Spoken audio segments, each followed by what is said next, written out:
Capability management in business. Capability management is the approach to the management of an organization, typically a business organization or firm, based on the theory of the firm as a collection of capabilities that may be exercised to earn revenues in the marketplace and compete with other firms in the industry. Capability management seeks to manage the stock of capabilities within the firm to ensure its position in the industry and its ongoing profitability and survival. Prior to the emergence of capability management, the dominant theory explaining the existence and competitive position of firms, based on Ricardian economics, was the resource-based view of the firm, RBVF. The fundamental thesis of this theory is that firms derive their profitability from their control of resources, and are in competition to secure control of resources. Perhaps the best-known exposition of the resource-based view of the firm is that of one of its key originators, economist Edith Penrose. Capability management may be regarded as both an extension and alternative to the RBVF that asserts that it is not control over physical resources that is the basis for firm profitability, but that companies, like individuals, compete on the basis of their ability to create and utilize knowledge. In short, firms compete not on the basis of control of resources but on the basis of superior know-how. This know-how is embedded in the capabilities of the firm, its abilities to do things that are considered valuable, in and by the market. Types of business capability. Leonard defines three types of business capability that a firm might possess: core capabilities, enabling capabilities, and supplemental capabilities. Core capabilities are defined as those built up over time, that cannot be easily imitated and therefore constitute a competitive advantage for a firm. They are distinct from the other types of capability and sufficiently superior to similar capabilities in competitor organizations to provide a sustainable competitive advantage. It is implied that such core capabilities are the product of sustained, long organizational learning.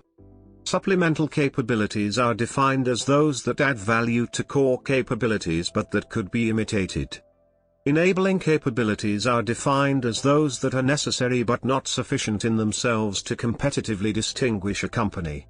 In other words, enabling capabilities are those which a firm has to do, in support of its normal operations and core capabilities, but which are not themselves core capabilities, because they could be imitated, developed quickly, or would not be very different from competitors' capabilities. Enabling capabilities are distinguished from supplemental capabilities in that they are required, but do not necessarily add value to core capabilities. A business capability is what a company needs to do to execute its business strategy, for example, enable e-payments, tailor solutions at point of sale, demonstrate product concepts with customers, combine elastic and non-elastic materials side by side, etc. Another way to think about a capability is that it is an assembly of people, process and technology for a specific purpose. Capability management is the active management, over time, of the portfolio of capabilities in a firm, their development and depreciation in conscious response to changes in the business environment. Capability management is an approach that uses the organization's customer value proposition to establish performance goals for capabilities based on value contribution. It helps drive out inefficiencies in capabilities that contribute low customer impact and focus efficiencies in areas with high financial leverage, while preserving or investing in capabilities for growth. Distinctive capabilities. Oxford economist John Kay defines distinctive capabilities as those capabilities a firm has which other firms cannot replicate even after they realize what the benefits are that owning the capability confers. These distinctive capabilities are the source or superior performance of successful firms. Kay's distinctive capabilities may be identified with Leonard's inimitable and hard-won core capabilities. However, Kay goes further in arguing that in order for a capability to be truly distinctive and the basis for competitive advantage, it must meet two further criteria: sustainability and appropriability.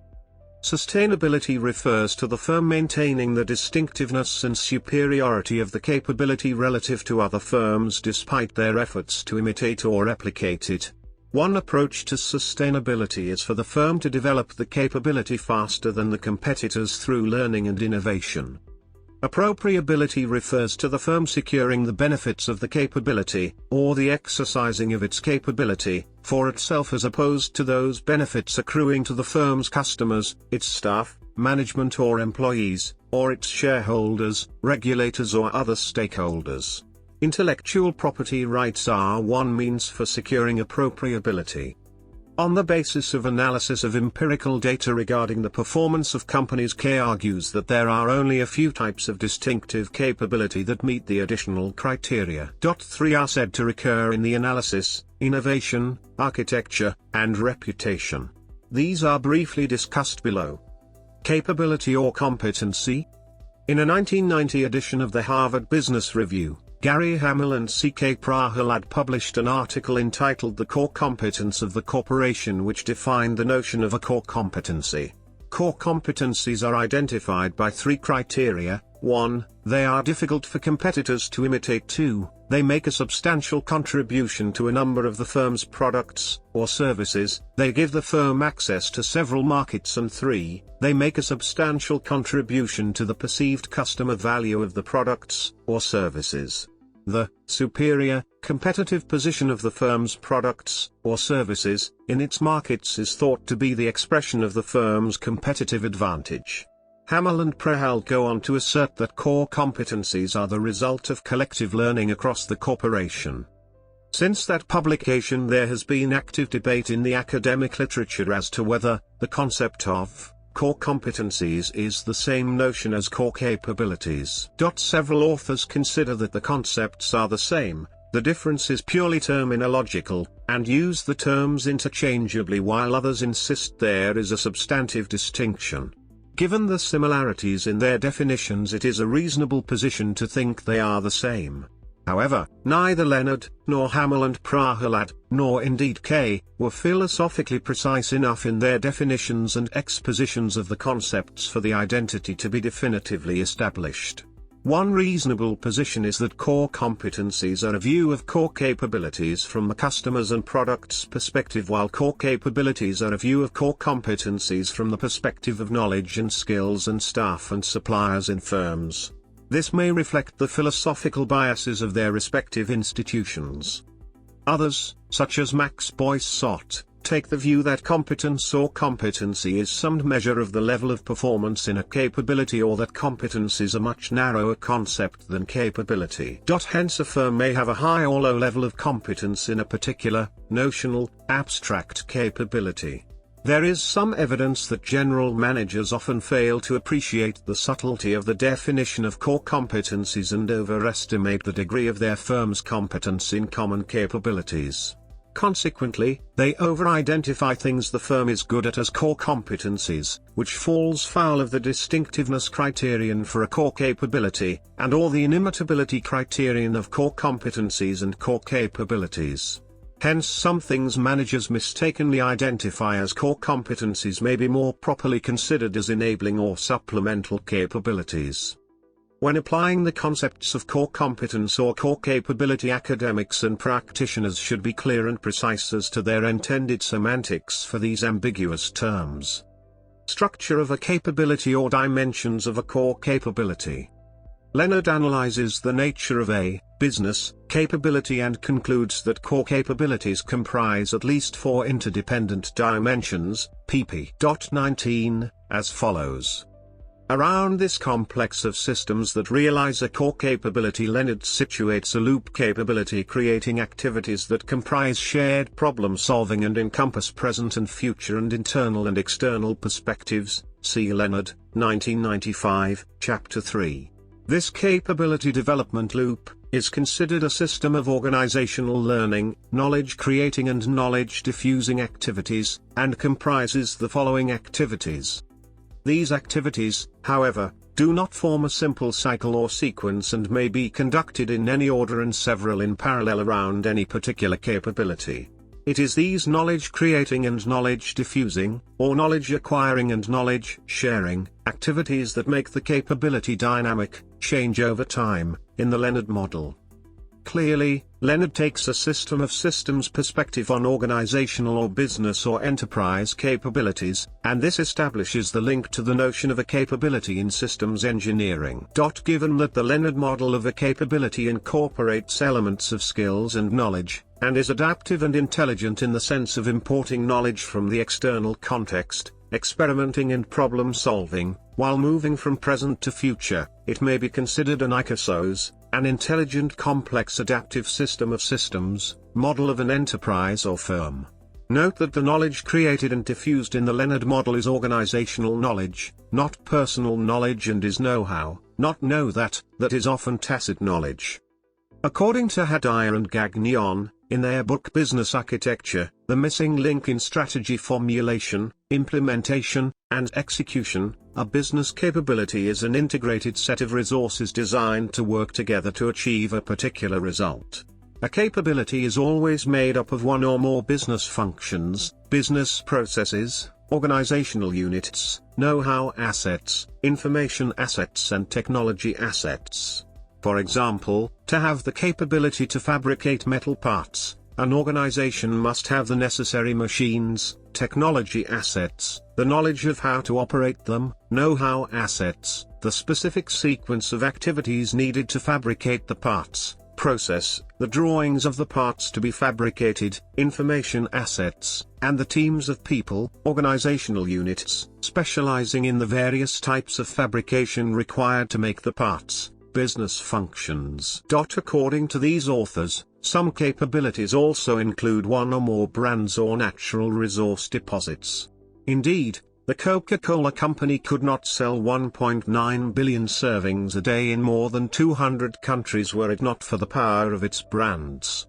In turn, for a farmer to be able to produce vegetables, he must have not only the right business functions, business processes, organizational units, know-how assets, information assets, and technology assets, but also a piece of land, natural resource deposit, on which to grow his vegetables. A business capability can also be made up of lower-level capabilities. For example, to have the capability to manufacture cars, an organization must have several lower-level capabilities, including the capability to manufacture engines and the capability to fabricate and assemble the bodywork of the cars. The consideration of a portfolio of capabilities in an enterprise in the context of the present and future contexts, with the importing of knowledge from the external context and the implementing and integrating of knowledge in the internal context, establishes the link to enterprise architecture. In enterprise architecture, this knowledge and planning of present to future evolution is diffused through the medium of models shared and used throughout the enterprise. Dynamic capabilities theory. The Leonard model of a capability is a dynamic model at the micro level, focused on the detailed mechanisms for development and change of individual capabilities. Building on the work of Hamel and Prahalad, and others, David Teece and colleagues developed a macro-level theory of dynamic capabilities and framework for their management.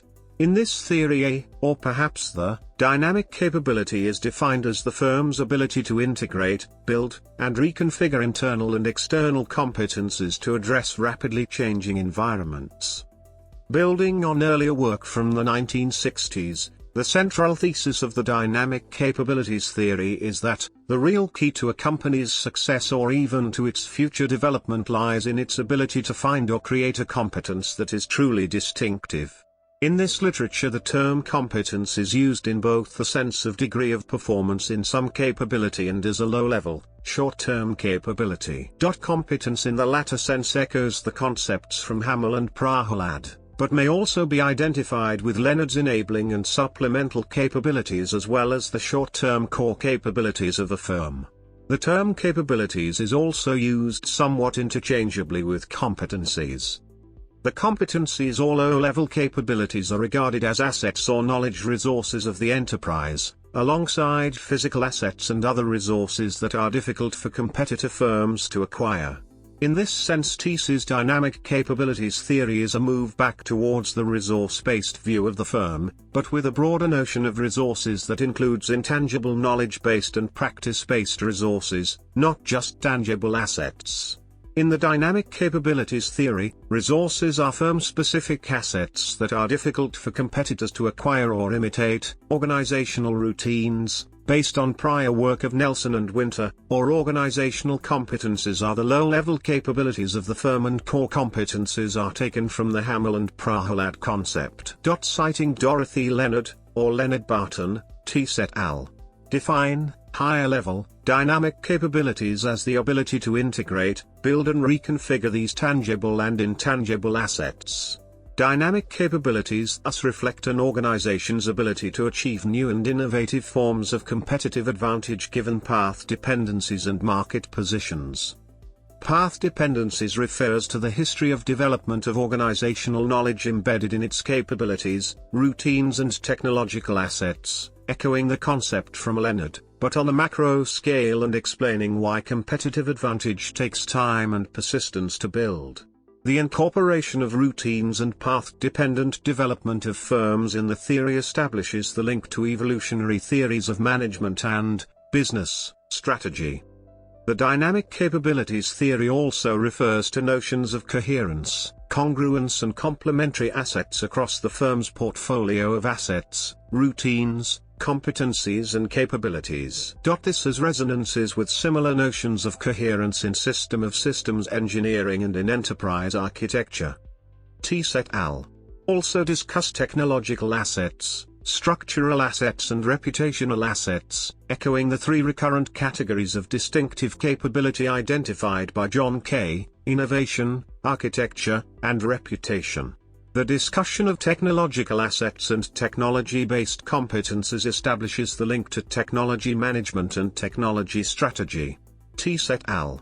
Also discuss organizational structure, market/industry structure, organizational boundaries, notions of co-specialization in assets, cross-firm integration and the trade-offs between hierarchical management control and the nexus of contracts. This presages notions of the virtual enterprise or extended enterprise and establishes the link to enterprise architecture.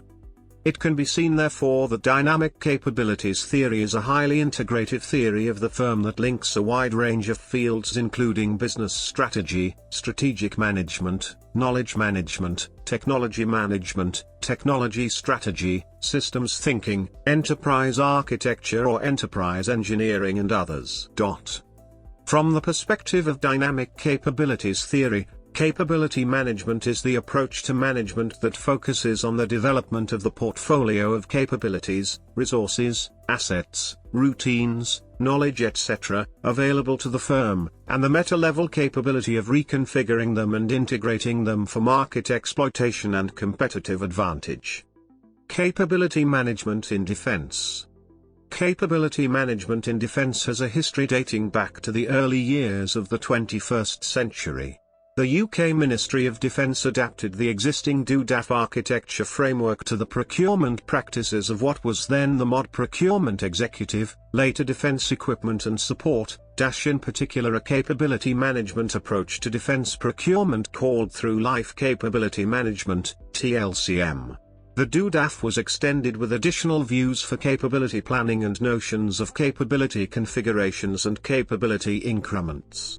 These views were standard ways to represent how the capabilities in some segment of the defense enterprise, such as the Army, Navy or Air Force, were expected to or planned to evolve over time, given investments by MOD and the UK government. This was published in 2004 as the MOD Architecture Framework, MODAF, version 1.0. The current, and probably last, version of MODAF is 1.4. This will be the last version since MOD intends to migrate to the forthcoming new version of the NATO Architecture Framework, which incorporates much from MODAF, including the concepts and views of capability planning. The notion of capability in MODAF, however, is slightly different from the notion of capability in, for example, dynamic capabilities theory. In MODAF, capability refers to a military capability, an ability to produce military effects, or enabling or supporting capabilities. Nevertheless, the central thesis that politico-military conflicts or business competitions in markets are contests in which the organization or enterprise with the superior capabilities wins holds. On this basis, the same capability-based strategy and planning techniques are thought to be effective in both spheres. The aim of through-life capability management, TLCM, was to promote in defense procurement a shift of perspective away from a focus on military equipment towards what was really required from UK defense organisations, the capabilities, or abilities to produce effects in the world that enhance UK national security. The mod considers that such capabilities are delivered by trans-organisation networks of operational units across the defence enterprise, and hence uses the terminology network-enabled capability, NEC. This is a part of mod's interpretation of the concept of network-centric warfare, which itself was a 1990s interpretation of a system of systems approach or perspective in the context of defense. The earlier cultural focus on equipment had led to overspecification, incoherent equipment purchases, unnecessary duplication, an overemphasis on initial purchase costs, insufficient consideration of recurrent support and maintenance costs, project and program delays, and significant cost overruns that the UK government could no longer tolerate. TLCM promoted a capability life cycle perspective that sought a balanced investment profile in time that would minimize whole life costs, while efficiently producing effective, coherent and maximally cost-effective defense capabilities over the medium term, and thereby ensuring maximum value for money for the UK taxpayer from defense. TLCM was therefore central to the strategic planning of the evolution of the UK defense enterprise. While formally superseded, elements of TLCM live on in mod's whole systems, non-equipment-centric system of systems approach, which was mandated in UK Defence Strategic Direction in 2013. Capability Management and Strategic Management. Capability Management and Enterprise Architecture. Capability-based planning had long been entrenched in the defence realm in the US, UK, Australia, and Canada before it was adopted within version 9 of the Open Group Architecture Framework, TOGAF. Capability management has in recent years become a popular subdiscipline or method of enterprise architecture. Enterprise architecture seeks to build a rigorous model of an enterprise that identifies its component parts and their relationships for the purpose of planning the evolution of the enterprise. A capability management perspective, such as Leonard's model or Teece's dynamic capabilities theory, suggests that a firm is best viewed as a collection of capabilities that have a composition from and configuration of the tangible and intangible assets of the firm. In this view, the firm and its portfolio of capabilities evolve in response to the perceived demands of the business environment. An enterprise may comprise one or more firms, or parts of firms, or other types of organization, and their interrelationships, and so is describable, may be modeled, in the same terms. In the IBM Enterprise Architecture Method, the enterprise capabilities neighborhood, a segment of the overall enterprise architecture description or model, captures the strategic intent of the enterprise. It provides the bridge from the organization's strategy to the architectural building blocks that enable and realize the strategy. According to the IBM EA method, both the enterprise capabilities and business architecture are technology independent. It is not clear how this view can be rationalized and made coherent with the Leonard model or the Teece theory, which places some technology-implemented system at the center of a capability. Collins and DeMeo go on to assert that to focus the EA description on delivering the right plan for the enterprise, it must be based on a detailed understanding of the enterprise capabilities the enterprise has decided it needs. Collins and DeMeo's enterprise capabilities can thus be identified with Leonard's core capabilities. The IBM EA method defines the strategic capability network, which depicts the strategic capabilities and associated enablers of a business, their interrelationships and their combined roles and significance in the value net of a business. The SCN is therefore a modeling technique and network analysis method that expresses both the Leonard model of core, enabling and supplemental capabilities, the Hammarlund-Prahalad notion of core competencies, and, given EA's time dimension of enterprise evolution, the dynamic capabilities theory. Capability management topics. Capability versus process. A process is how the capability is executed. Much of the re-engineering revolution or business process re-engineering focused on how to redesign business processes. Business versus organizational capability. An organization capability refers to the potential of the people in an organization and their cooperation to get things done. The way leaders foster shared mindset, talent, change, accountability, and collaboration across boundaries define the company's culture and leadership edge. Capability versus competency. Dave Ulrich makes a distinction between capabilities and competencies. Individuals have competencies while organizations have capabilities. Both competencies and capabilities have technical and social elements. At the individual technical intersection, employees in the firm bring functional skills and competencies such as programming, cost accounting, electrical engineering, etc. At the individual social intersection, leaders also have a set of competencies or skills such as setting the strategic agenda and building relationships. Moving to the intersection of organizational and technical, are business capabilities. In short, they are the technical things or what the firm must know how to do to execute strategy. For example, a financial service firm must know how to manage risk and design innovative products. Finally, we have organization capabilities such as talent management, collaboration, and accountability. They integrate all the other parts of the firm and bring it together. When leaders have mastered certain competencies, organization capabilities become visible. For example, when a leaders master turning vision into action and aligning the organization as a whole shows more accountability. History of capability modeling in business. Capability management's earlier ancestors include the value chain, also known as value chain analysis, first described and popularized by Michael Porter. Core competencies, also called core capabilities, are what give a company one or more competitive advantages in creating and delivering value to its customers in its chosen field, a cluster of extraordinary abilities or the excellence that a firm acquires from its founders, and which cannot be easily imitated. Lee Perry, Randall Stott and Norm Smallwood added to the capabilities body of work the concepts of strategic options based on customer value proposition and business focus and types of work which characterized work as either.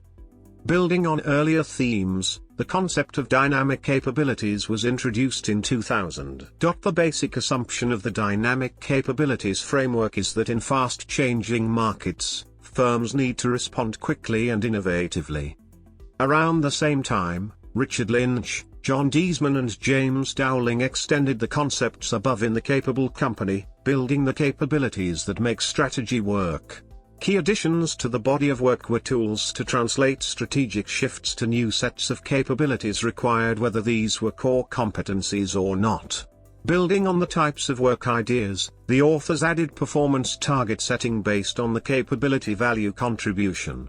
When compared to actual performance, the method outlined an approach to identify capability gaps and priorities. They also laid out a framework to continually align capabilities based on strategy shifts and external changes through the project agenda. The first full capability model was built by the authors in 2001 as the framework for the demerger of Intercontinental Hotels Group, then known as Six Continents, from the parent Six Continents plc, formerly Bass & Company Brewery. The model included 3 levels of capabilities: value contribution, performance targets, capability gaps, recommended actions and sourcing decisions. In 2004, the UK Ministry of Defence released its Enterprise Architecture Framework, MODAF. This framework extended the existing DODAF specification by adding views for capability planning. These views were standard ways to represent how the enterprise was expected to perform over time, expressed in terms of capabilities. Other important contributions include the concept of value maps for detailing the customer proposition and more recently the profit proposition to identify capabilities that will help create blue ocean strategy. Value maps extend the work of real-time strategy and the capable company by depicting a strategy canvas and providing an action framework to capture markets. In the mid-2000s, a team at Microsoft, in concert with Acceler, developed the Motion methodology, a capability-based framework. In 2008, Rick Merrifield, Jack Calhoun, and Dennis Stevens, in the next revolution in productivity added the use of SOA and its role in supporting capability delivery at breakthrough cost and speed. Also introduced was the use of heat maps for capability analyses. Capability management frameworks. A complete picture of the capabilities is the enterprise capability model.